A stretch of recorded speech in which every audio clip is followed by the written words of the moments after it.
തെരഞ്ഞെടുപ്പ് പ്രചാരണത്തിനായി ആളെ പറ്റിക്കുന്ന ഫോട്ടോഷൂട്ടുമായി കോൺഗ്രസ്. എറണാകുളം ചെല്ലാനം സ്വദേശി VJ റാഫേലാണ് കോൺഗ്രസുകാരുടെ ചതിക്കിരയായത്. സിനിമാ ഷൂട്ടിംഗ് എന്ന് പറഞ്ഞെടുത്ത റാഫേലിന്റെ ചിത്രം സർക്കാർ പ്രളയം സൃഷ്ടിച്ചു എന്ന് പറഞ്ഞുകൊണ്ടായിരുന്നു പ്രചരണത്തിനായി ഉപയോഗിച്ചത്. UDFന്റെ സംസ്ഥാന കമ്മിറ്റിയുടെ ഔദ്യോഗിക ഫേസ്ബുക്ക് പേജ് വഴിയാണ് ചെല്ലാനം വേങ്ങശ്ശേരിയിൽ VJ റാഫേലിന്റെ ചിത്രമുള്ള പോസ്റ്റർ പ്രചരിച്ചത്. ഡാമിലേക്ക് വിരൽ ചൂണ്ടി നിന്ന് എനിക്കറിയാം നിങ്ങൾ ഉണ്ടാക്കിയതല്ല പ്രളയം എന്ന അടിക്കുറപ്പോടെയാണ് പോസ്റ്റർ. എന്നാൽ പോസ്റ്റർ ശ്രദ്ധയിൽപ്പെട്ട റാഫേലിന്റെ സഹോദരിയുടെ മകൻ ലാഡ്സൺ വിവരമറിയുമ്പോഴാണ് കോൺഗ്രസുകാർ നടത്തിയ ചതി റാഫേൽ തിരിച്ചറിഞ്ഞത്.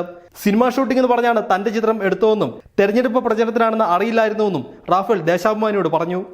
വൈകുന്നേരം ചായ അടിക്കാണ്ട് അങ്ങനെ പോയപ്പോഴേക്കും പ്രാദേശികമായിട്ടുള്ള കുറച്ച് കോൺഗ്രസ്സുകാരെ ഒരു പോസ്റ്റ് എടുക്കാനാണെന്ന് കൈകൊണ്ട് നിന്നാൽ മതി എന്ന് പറഞ്ഞു. അങ്ങനെ എനിക്കറിയാൻ പാടില്ല, ഇതിനെപ്പറ്റി എന്താണെന്ന് അറിയാൻ പാടില്ല. ഞാൻ കൈകൊണ്ട് നിൽക്കുകയും ചെയ്തു. ഇതിന്റെ സംഭവം എന്താണെന്ന് എനിക്കറിയാൻ പാടില്ല. അവർ ഫോട്ടോ എടുത്ത് അപ്പം തന്നെ ഒരു കാരണത്തിൽ കയറി പോവുകയും ചെയ്തു.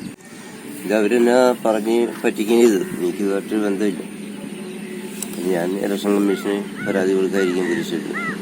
പോസ്റ്ററിൽ പറയും പോലെ പ്രളയം ബാധിച്ച സ്ഥലത്തല്ല റാഫേൽ താമസിക്കുന്നതെന്നും കൗതുകകരമാണ്.